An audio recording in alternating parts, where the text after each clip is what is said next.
Salut, c'est One Games, comment ça va? On se retrouve aujourd'hui pour de nouvelles actualités sur la Xbox Series X. On va en parler aujourd'hui. Nous avons la framerate doublée en HDR 4K et des jeux ajoutés. Microsoft parle de la rétrocompatibilité. La rétrocompatibilité de la Xbox Series X avec des jeux remontant jusqu'à la toute première Xbox est incontestablement un point fort de la prochaine machine de Microsoft. Et si les joueurs savaient déjà que certains jeux Xbox One bénéficieront d'une résolution 4K native sur Series X, d'autres améliorations techniques de type issues du back catalogue, du retour catalogue, sont également prévues. Parmi ces nouvelles améliorations se trouve une technique dite de reconstruction du HDR qui ajoute automatiquement du HDR entre parenthèses sans impact négatif sur les performances du jeu. Ferme les parenthèses à des jeux Xbox One, Xbox 360 et même Xbox.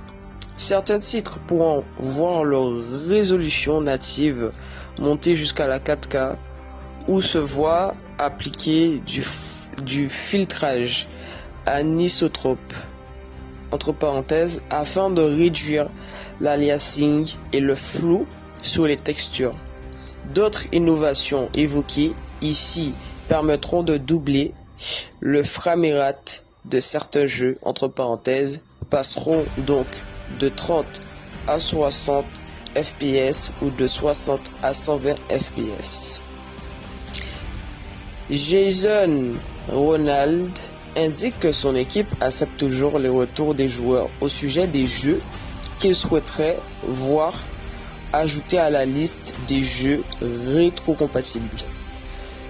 Jason Ronald précise au passage que les équipes de Xbox ont déjà passé plus de 100 000 heures à tester les anciens jeux Xbox sur Xbox Series X. D'ici la sortie de la Xbox Series X à la fin de l'année, cette même équipe aura selon lui passé plus de 200 000 heures à faire ces mêmes tests afin de s'assurer que la compatibilité de la nouvelle console avec ses anciens jeux sera optimale dès le lancement de la machine.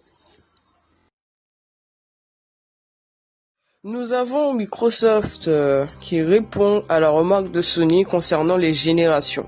Microsoft a fait le choix de proposer ses jeux first party, les premiers jeux, comme Halo Infinite, simultanément sur Xbox One et Xbox Series X via le système de Smart Delivery.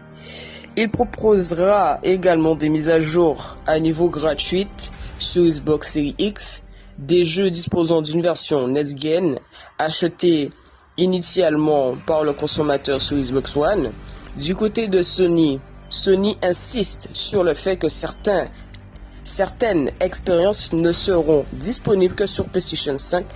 Jim Ryan, le président de Sony, a réaffirmé la croyance de Sony envers le concept de génération de consoles bien distinctes.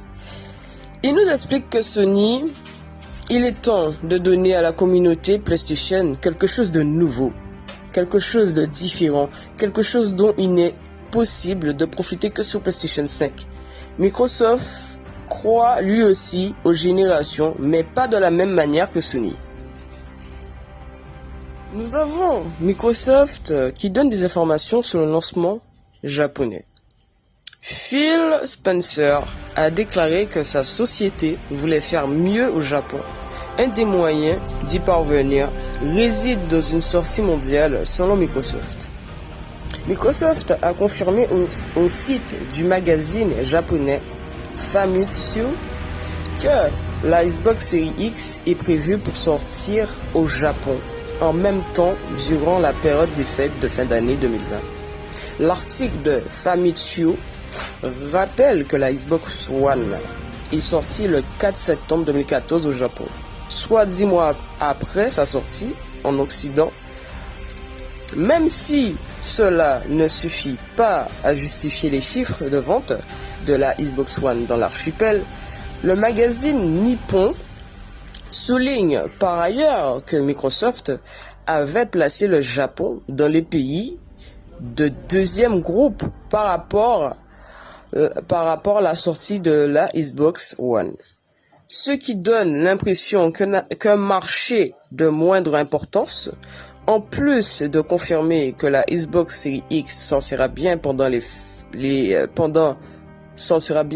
fêtes de fin d'année au Japon, les titres de plusieurs jeux qui sont disponibles lors de ce lancement japonais, Halo Infinite, Assassin's Creed Valhalla, Scarlet Nexus, Brick Memory Infinite. Il est probablement possible que d'autres jeux soient ajoutés à cette liste prochainement.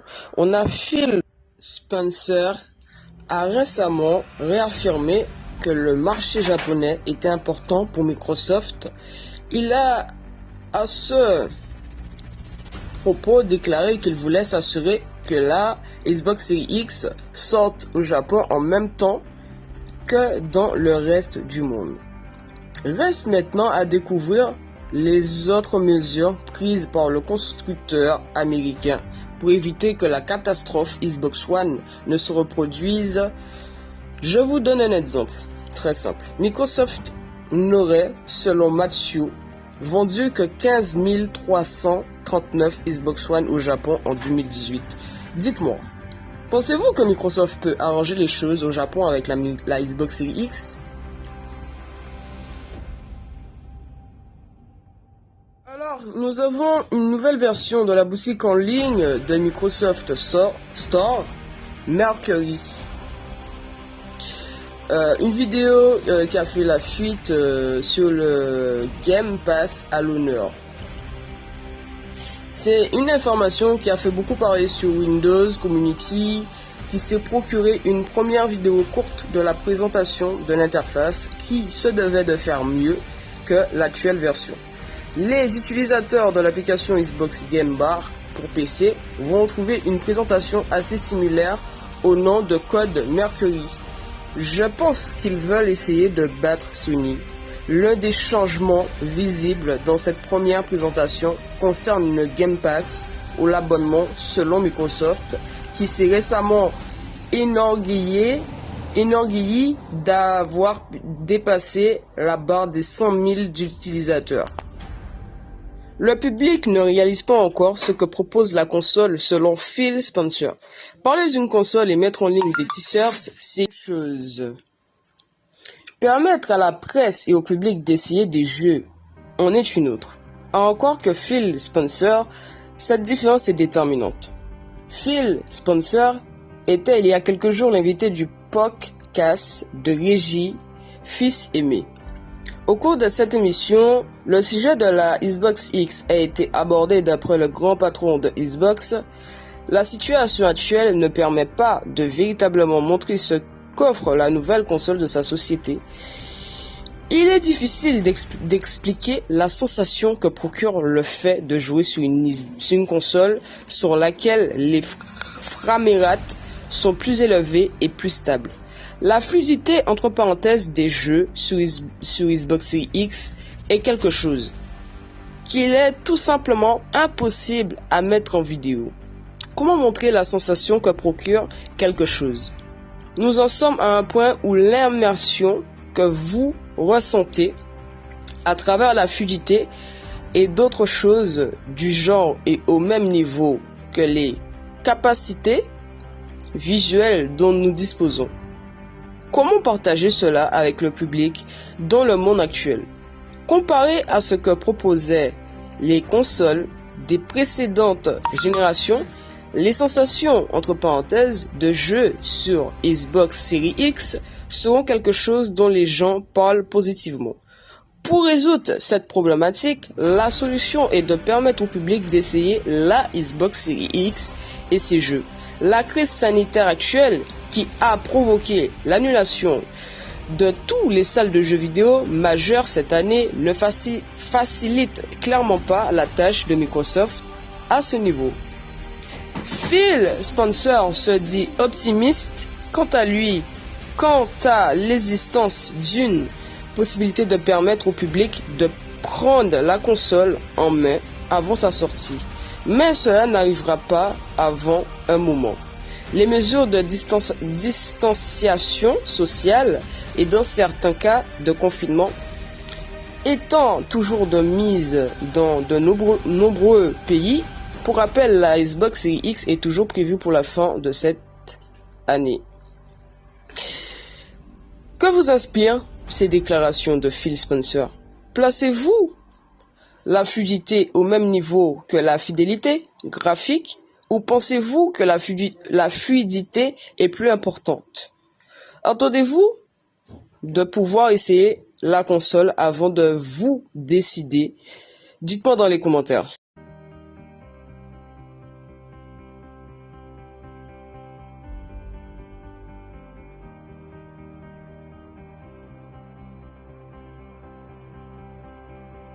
La PlayStation 5 a motivé l'amélioration de l'Unreal Engine, mais toutes les machines en profiteront. Epic Games, cependant, immédiatement confirmé que l'Unreal Engine 5 sera aussi compatible Xbox Series X, PS4, Xbox One, Switch, PC, Mac, iOS et Android. Bien évidemment, ce que le moteur permettra de faire variera d'une plateforme à l'autre et il faudra encore patienter avant d'en apprendre davantage à ce sujet. Pour rappel, l'Unreal Engine 5 sera disponible en preview pour les développeurs au début de l'année prochaine. La véritable sortie du moteur se fera quant à elle en fin 2021. Arlo, un jeu déjà en chantier. Chez 343 Industries. Les fans de Arlo n'ont pas eu le droit à un nouveau jeu depuis la sortie de Halo Wars 2 en février 2017. La dernière commercialisation d'un FPS Halo remonte encore plus loin. Halo 5 Guardian étant sorti en octobre 2015 et tandis que les fans attendent de pouvoir enfin découvrir Halo Infinite, Microsoft a déjà le regard tourné sur ce qui viendra après. Microsoft a mis en ligne une offre d'emploi pour un poste de producteur senior chez 343 Industries, le studio responsable de tout ce qui touche à la licence Halo. Si ça nous prouve pas grand chose, L'offre d'emploi font une révélation sur les plans du studio. 343 recherche un producteur senior afin qu'ils aident notre équipe Core Service à développer un nouveau projet se déroulant dans l'univers de Halo. Ce projet doit être développé par une grosse équipe, mais le candidat idéal doit avoir de l'expérience sur des jeux AAA. S'il est logique d'imaginer que le jeu sortira au moins sur Xbox Series X et PC, il est bien trop tôt pour parler d'une date de sortie. Que cache ce projet à votre avis? Qu'aimeriez-vous voir de la part de 343 Industries après Halo Infinite? Les amis, c'est déjà la fin de cette vidéo. Merci d'avoir regardé jusqu'à la fin. N'oubliez pas de laisser un gros pouce bleu et puis moi je vous dis à la prochaine. C'était OneGames. Ciao.